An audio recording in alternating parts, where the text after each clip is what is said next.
Ya, Assalamualaikum warahmatullahi wabarakatuh. Nah, untuk video kali ini, Ibu akan membahas jawaban dari latihan soal 2, yaitu latihan soal minggu lalu ya. Nah, untuk yang pertama, ini ada pertanyaan di bawah ini yang bukan merupakan karakteristik penyakit tidak menular adalah yang pertama, A. Penularan tidak melalui suatu rantai penularan tertentu. Nah, ini benar ya. Namanya penyakit tidak menular itu penularannya tidak melalui suatu rantai penularan tertentu. Karena kalau penyakit tidak menular, penularannya itu dari berbagai rantai atau multi kausa. Tapi kalau penyakit menular itu single kausa, jelas penyebabnya itu jelas. Contohnya tipes itu disebabkan oleh mikroorganisme.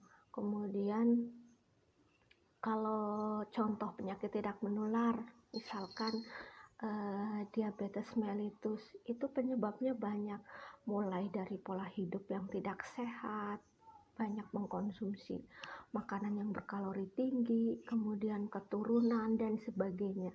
Jadi penyakit tidak menular itu penyebabnya banyak atau disebut dengan multikausa atau faktor penyebab penyakit.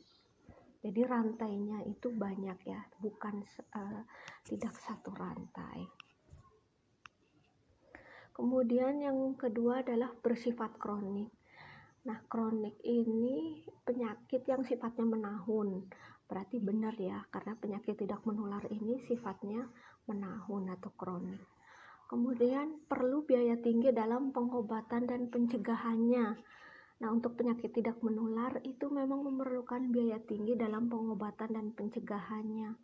Karena ketika suatu orang didiagnosis suatu penyakit tertentu, terutama contohnya penyakit tidak menular, contohnya aja kanker dan sebagainya, itu pengobatannya harus melalui pembedahan. Nah, untuk pembedahan biasanya menggunakan pembedahan. Nah, kalau pembedahan itu membutuhkan biaya yang tinggi. Tapi kalau penyakit menular itu justru biayanya murah dan pengobatannya juga murah, gampang didapat. Kemudian yang D, penularannya melalui perantaraan hewan tertentu atau zoonosis. Nah, kalau penularannya melalui perantara hewan tertentu atau zoonosis itu berarti penyakit menular karena ada perantaranya ya, ada mikroorganismenya. Jadi itu pasti penyakit menular. Yang E, penularannya tidak melalui perantaraan hewan tertentu. Jadi kalau untuk penyakit tidak menular itu tidak melalui hewan perantara. Jadi jawabannya adalah yang D. Nah, yang nomor 2, salah satu kesulitan identifikasi penyakit adalah sifat penyakit yang tidak khas atau tidak spesifik, yang disebut penyakit asimptomatik atau penyakit tanpa gejala ya. Jadi penyakit tidak bergejala ini tidak akan diketahui seseorang yang menderita suatu penyakit tertentu tanpa tes laboratorium, foto ronsen dan sebagainya. Karena orang tersebut tidak merasakan sakit. Nah, ini yang hati-hati karena bisa menularkan penyakit tersebut ke orang lain kalau ini penyakit menular. Tapi kalau ini penyakit tidak menular, nanti ketika didiagnosis biasanya sudah pada tahap-tahap yang tinggi. Misalkan kalau untuk kanker sudah tahap 4 atau level 4. Nah, ini yang akan sulit untuk diobati. Kemudian yang ketiga adalah penelitian yang bertujuan untuk mengukur prevalensi penyakit. Nah, untuk yang A adalah penelitian studi kasus.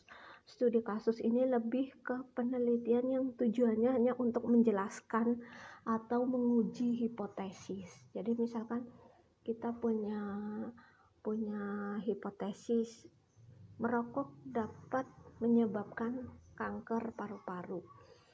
Nah, nanti kita uji apakah itu benar atau enggak. Itu adalah penelitian studi kasus. Kalau penelitian survei ini hanya mengumpulkan informasi dari sampel, bukan populasi. Jadi kita ambil contoh sampel, lalu kita tulis datanya atau hasilnya. Nah, yang ketiga adalah studi cross-sectional. Nah, ini tujuannya adalah untuk mengukur prevalensi penyakit atau kejadian penyakit, meskipun waktunya itu terbatasannya pada saat itu saja. Misalkan kita ingin mencari atau mengukur kejadian penyakit kanker paru-paru pada bulan November tahun 2019. Nah, ini terbatas oleh waktu. Tetapi kita bisa teruskan lagi untuk misalkan bulan berikutnya, yaitu Desember tahun 2019, dan begitu seterusnya. Kemudian yang keempat, faktor tempat atau place yang berhubungan dengan morbiditas dan mortalitas. Nah, kalau morbiditas itu kesakitan, mortalitas itu kematian. Ini adalah yang berhubungan dengan tempatnya. Kalau umur, susunan umur itu berhubungan dengan orang atau person. Jenis kelamin juga orang atau person. Paritas ini juga person. Kemudian fluktuasi secara siklus atau periodik ini bukan merupakan faktor morbiditas dan mortalitas, berarti jawabannya adalah E. Nah, berhubungan dengan tempat atau lebih ke ciri-ciri lingkungan, karena lingkungan fisik, lingkungan kimia, lingkungan biologis, dan lingkungan sosial itu mempengaruhi penyakit atau tingkat kematian seseorang atau masyarakat itu ya. Nah, untuk yang kelima, pernyataan frekuensi nisbi kejadian suatu peristiwa terhadap peristiwa lainnya. Nah, ini kelihatan ya, ini membandingkan antara peristiwa satu dengan peristiwa lainnya. Yang sudah kita pelajari di materi sebelumnya. Nah, jawabannya adalah rasio. Ini untuk membandingkan antara peristiwa dengan peristiwa lainnya. Kemudian yang keenam, cara pengumpulan data tidak langsung. Kalau wawancara A itu berarti langsung. Nah, yang B melalui SMS. Bisa ya melalui SMS atau kuesioner, pokoknya bentuknya kuesioner, itu bisa kita sebarkan lewat media. Bisa berupa email, bisa berupa lewat SMS, dan sebagainya. Kalau interview langsung berhadapan dengan subjek itu juga langsung, seminar itu juga langsung. Jadi yang data tidak langsung melalui SMS atau melalui media lainnya ya, media HP lainnya. Kemudian yang ketujuh, penyakit yang berisiko tinggi terhadap pekerja dengan aktivitas penuh di wilayah polutan tinggi adalah ya penyakit ISPA ya, atau infeksi saluran pernapasan atas. Kemudian yang 8, peta frekuensi kanker di suatu negara dan interpretasinya. Nah, interpretasi itu kayak hasilnya atau datanya, pembacaannya ya. Ini berarti pengamatan, contoh dari pengamatan pada rancangan studi cross-sectional, karena ada hasilnya atau ada datanya. Tadi ya, jadi cross-sectional itu data populasi yang didapatkan dari sampel. Nanti terus berlanjut meskipun hasilnya yang kita ambil adalah pada waktu tertentu. Misalkan Januari 2019, kemudian berlanjut lagi Februari 2019, nanti bisa kita gambarkan menjadi peta frekuensi. Kemudian yang ke-9 adalah karakteristik penyakit menular adalah di bawah ini kecuali. Nah, untuk penyakit menular ini perlangsungannya adalah akut. Karena ketika kita terinfeksi penyakit menular, maka 3 hari kemudian, 1 minggu kemudian kita langsung akan menunjukkan gejala, yaitu demam, kemudian gak enak badan, gak bisa bekerja, tidak bisa melakukan kegiatan sehari-hari, itu jadi langsung bisa didiagnosis dan diobati. Tapi